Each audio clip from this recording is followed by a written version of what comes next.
Hey guys, welcome to the next tutorial of ethical hacking and penetration testing via Kali Linux. So in the previous tutorials, we took a look as to how we can go ahead and what are the different types of attack, what are the different layers of attack, and how people normally go ahead and DDoS a particular computer or a system or a network.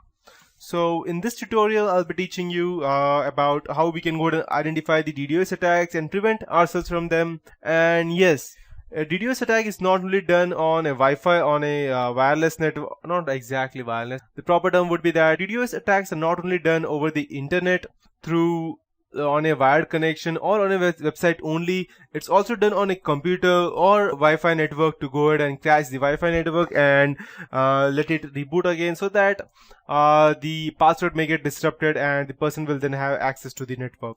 So if you run your own servers, then you need to be able to identify when you are under attack. That's because the sooner you can establish that problems with your website DDoS attack, the sooner you can try to do something about it. To be in a position to do this, it's a good idea to familiarize yourself with the typical inbound traffic profile. That means you need to know from where exactly the traffic is coming in. Is it the common way from where always the traffic comes in, or is it coming on the same port from where you normally use which you normally use it? Let's say, for example, you don't always need to go ahead and use the same port like 120 or 140 or 150, whichever you're using. You can use any normal number of port lines such as 2137 or any random number. Never use the same numbers for the port such as 2222 or 3333, because it's quite easy for the attackers to guess that and actually go ahead and attack you. So the more you know about what your normal traffic looks like, the easier it is to spot on whether it's an attack or it's just a normal profile trying to access some random stuff. So most DDoS attacks start as sharp spikes in traffic and helps to be able to tell the difference between a sudden surge of legitimate visitors and the start of a DDoS attack. So, and it's also a good idea to nominate a DDoS leader in your company who is responsible for acting that in case you are under attack. And there should always be over-provisioned bandwidth with your company. It generally makes sense to have more bandwidth available to your web server than you ever think you are likely to need. That way you can accommodate sudden and unexpected surges in the traffic that could be a result of an advertising campaign or any random stuff. And a special offer or even a mention of your company in the media would suffice that.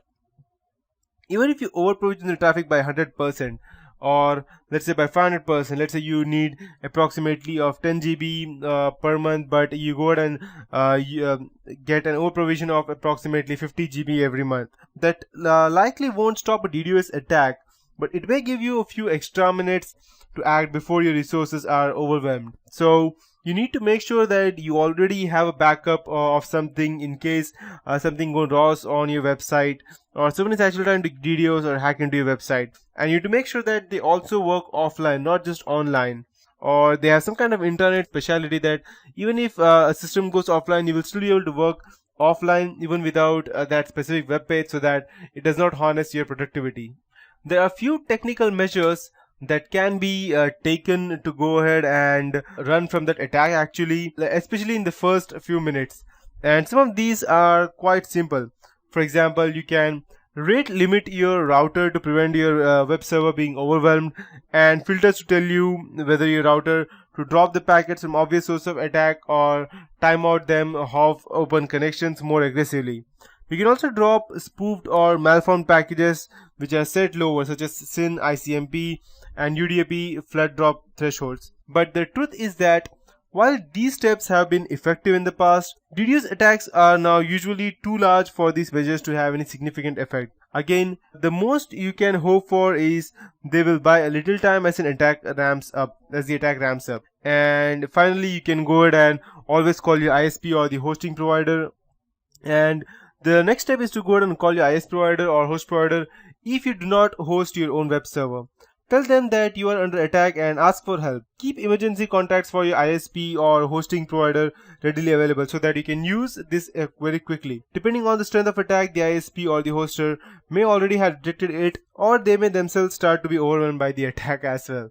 In case the person is actually quite strong who is actually doing the DDoS attack, is attacking you as well as the ISP provider also. So you stand a better chance of withstanding the DDoS attack if your web server is located in a hosting center rather than if you run it yourself. That's because its data center will likely have fair high capacity bandwidth links and higher capacity routers than your company has itself. And its staff will probably have more experience dealing with the attacks.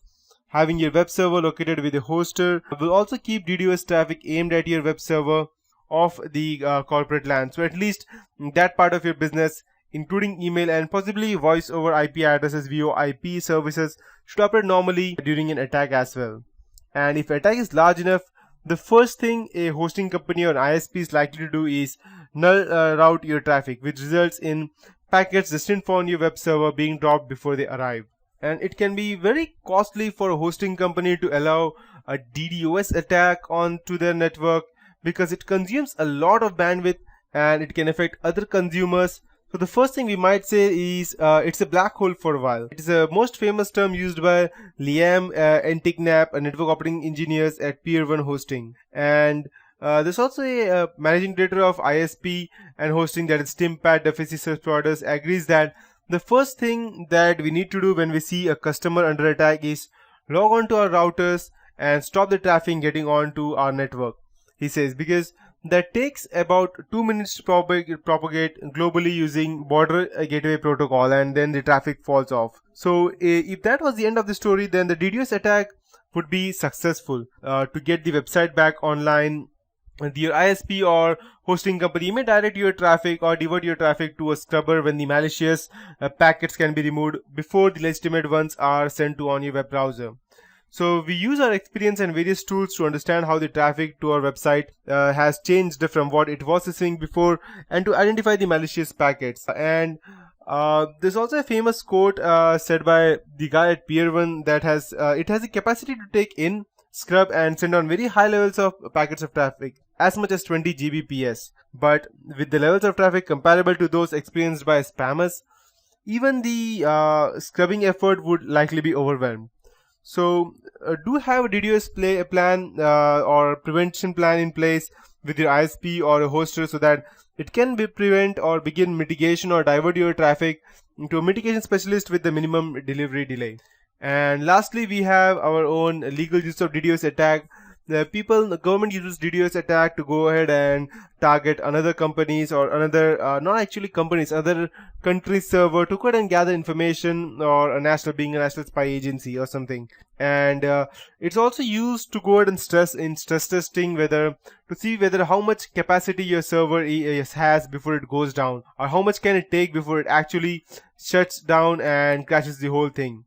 It's also used to know exactly whether the company, whether the website or the server can withstand such amount of traffic, or even after traffic, if they are somehow able to restore. What are the ways that they can go and restore, and how much can they actually protect the system after it has been restored? Whether the firewall is down after the DDoS attack, or it can go and lead to some kind of privacy problem, because if the website is down and the people can easily get access into that, then anyone can go ahead and distribute or leak any kind of data that you have in the system. That is why. So these are the different types of attacks that can be done, and these are different ways that can be used to go ahead and stop or use a DDoS attack for your own purposes. And that is it for this tutorial, and that would be it for the PowerPoint presentation for these tutorials. And the next tutorial, I'll be teaching you more about actually doing a DDoS attack in a Windows 7 or a Windows 2008 server, and I'll be showing you multiple ways as to how we can go ahead and do that, and we'll be looking at that in the next tutorial.